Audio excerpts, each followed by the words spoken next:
We want to make sure you have everything you need for when you get up to the polling place. And so America decides.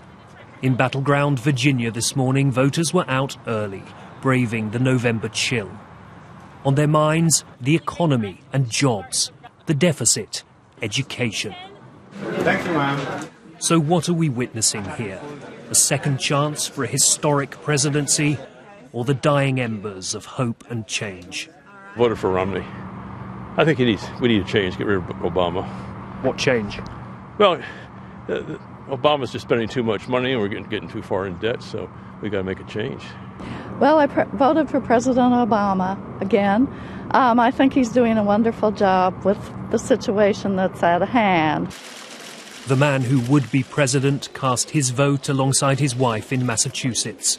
Come tomorrow, Mitt Romney will be either president-elect or a mere asterisk in the history books. Last night, he rallied Republicans in Ohio.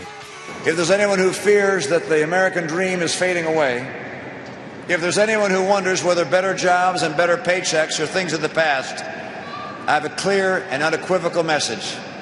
With the right leadership, America is going to come roaring back.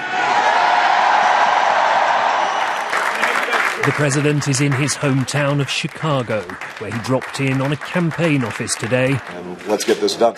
Hitting the phones to thank volunteers. For a man whose job is on the line, he sounds optimistic. We feel confident. We've got the votes to win, but it's going to depend ultimately on whether those votes turn out. And so I would encourage everybody on all sides just to make sure that you exercise this precious right that we have and that people fought so hard for us to have.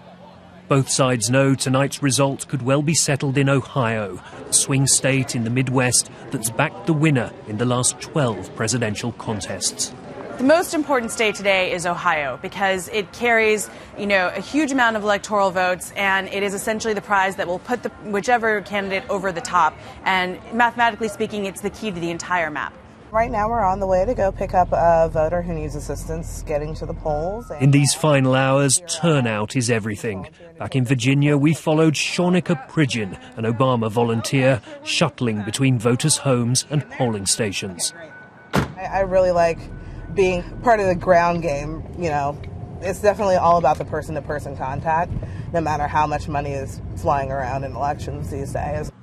By some measures, this is the closest race on record. The final nationwide opinion polls show Barack Obama and Mitt Romney essentially tied. But remember, the votes are tallied state by state. And in some key battlegrounds, the same polls give the president a slight edge. On Pennsylvania Avenue, the White House awaits. They're already making preparations for the inauguration in the new year. And we'll soon know who the crowds will be coming to see. Steve Kingstone, BBC News, Washington.